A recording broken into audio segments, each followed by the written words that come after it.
The Toll-Gatherer's Day, a sketch of transitory life, from Twice Told Tales by Nathaniel Hawthorne. Read by Bob Neufeld.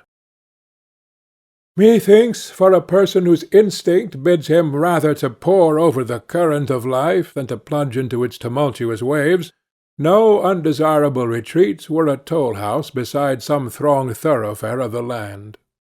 In youth, perhaps, it is good for the observer to run about the earth, to leave the track of his footsteps far and wide, to mingle himself with the action of numberless vicissitudes, and finally, in some calm solitude, to feed a musing spirit on all that he has seen or felt.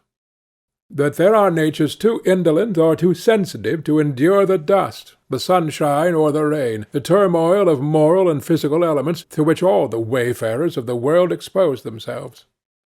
For such a man, how pleasant a miracle could life be made to roll its variegated length by the threshold of his own hermitage, and the great globe, as it were, perform its revolutions and shift its thousand scenes before his eyes, without whirling him onward in its course.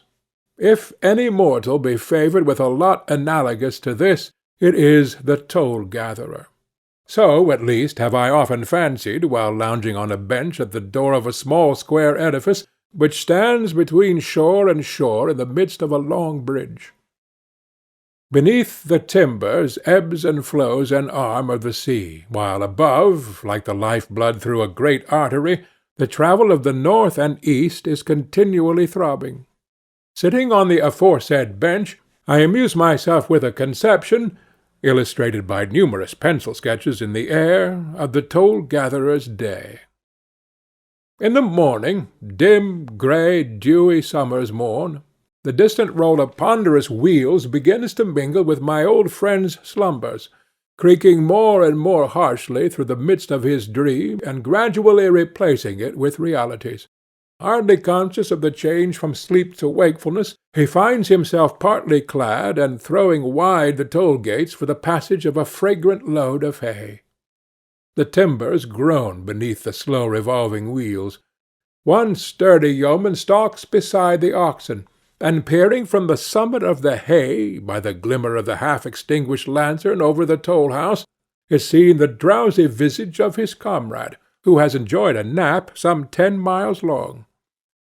The toll is paid. Creak, creak again go the wheels, and the large hay-mow vanishes into the morning mist. As yet nature is but half awake, and familiar objects appear visionary. But yonder, dashing from the shore with a rattling thunder of the wheels and a confused clatter of hoofs, comes the never-tiring mail, which has hurried onward at the same headlong, restless rate all through the quiet night. The bridge resounds in one continued peal as the coach rolls on without a pause, merely affording the toll-gatherer a glimpse of the sleepy passengers, who now bestir their torpid limbs and snuff a cordial in the briny air. The moon breathes upon them and blushes, and they forget how wearily the darkness toiled away. And behold now the fervid day in its bright chariot, glittering aslant over the waves, nor scorning to throw a tribute of his golden beams on the toll-gatherer's little hermitage. The old man looks eastward, and, for he is a moralizer, frames a simile of the stage-coach and the sun. While the world is rousing itself, we may glance slightly at the scene of our sketch. It sits above the bosom of the broad flood, a spot not of earth, but in the midst of waters which rush with a murmuring sound among the massive beams beneath. Over the door is a weather-beaten board, inscribed with the rates of toll in letters so nearly effaced that the gliding of the sunshine can hardly make them legible. Beneath the window is a wooden bench, on which a long succession of weary wayfarers have reposed themselves. Peeping within doors, we perceive the whitewashed walls, bedecked with sundry lithographic prints and advertisements of various import, and the immense show-bill of a wandering caravan. And there sits our good old toll-gatherer, glorified by the early sunbeams. He is a man, as his aspect may announce, of quiet soul and thoughtful, shrewd, yet simple mind, who of the wisdom which the passing world scatters along the wayside has gathered a reasonable store. Now the sun smiles upon the landscape, and earth smiles back again upon the sky. Frequent now are the travellers. The toll-gatherer's practised ear can distinguish the weight of every vehicle, the number of its wheels, and how many horses beat the resounding timbers with their iron tramp. Here, in a substantial family chaise, setting forth betimes to take advantage of the dewy road, come a gentleman and his wife, with their rosy-cheeked little girl sitting gladsomely between them. The bottom of the chaise is heaped with multifarious bandboxes and carpet-bags, and beneath the axle swings a leathern trunk, dusty with yesterday's journey. Next appears a four-wheeled carryall, peopled with a round half-dozen of pretty girls, all drawn by a single horse and driven by a single gentleman. Luckless wight, doomed through a whole summer day to be the butt of mirth and mischief among the frolicsome maidens. Bolt upright in a sulky rides a thin, sour-visaged man, who, as he pays his toll, hands the toll-gatherer a printed card to stick upon the wall. The vinegar-faced traveller proves to be a manufacturer of pickles. Now paces slowly from timber to timber a horseman clad in black, with meditative brow, as one who, whithersoever his steed might bear him, would still journey through a mist of brooding thought. He is a country preacher going to labour at a protracted meeting. The next object passing townward is a butcher's cart, canopied with its arch of snow-white cotton.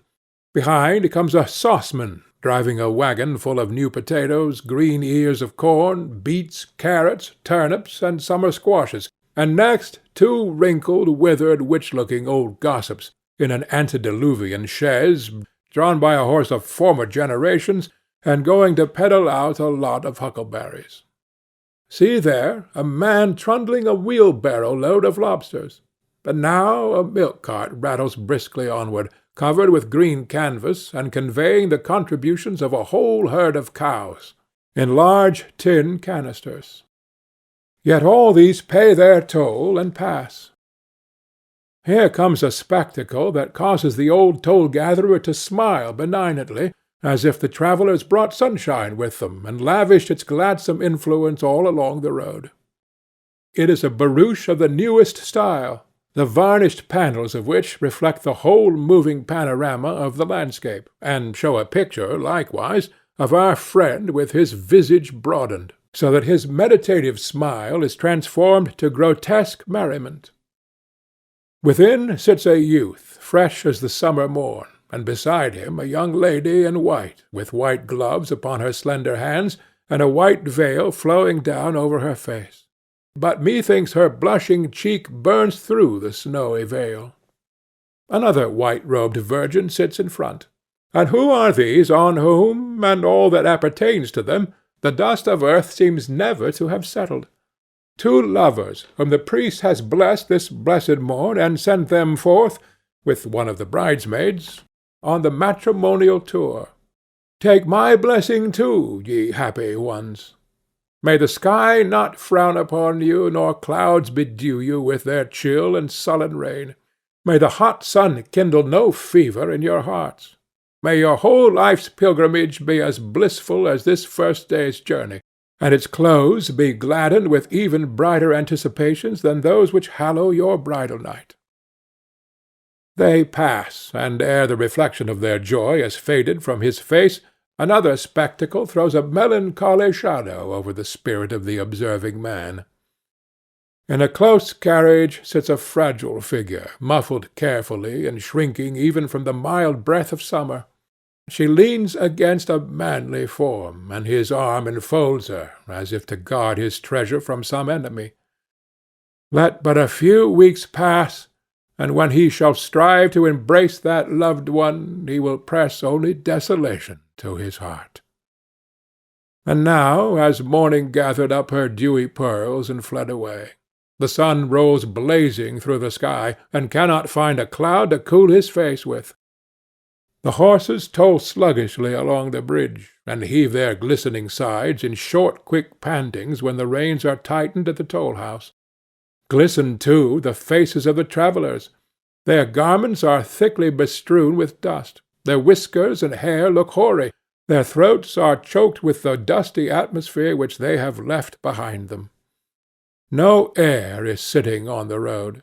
Nature dares draw no breath, lest she should inhale a stifling cloud of dust.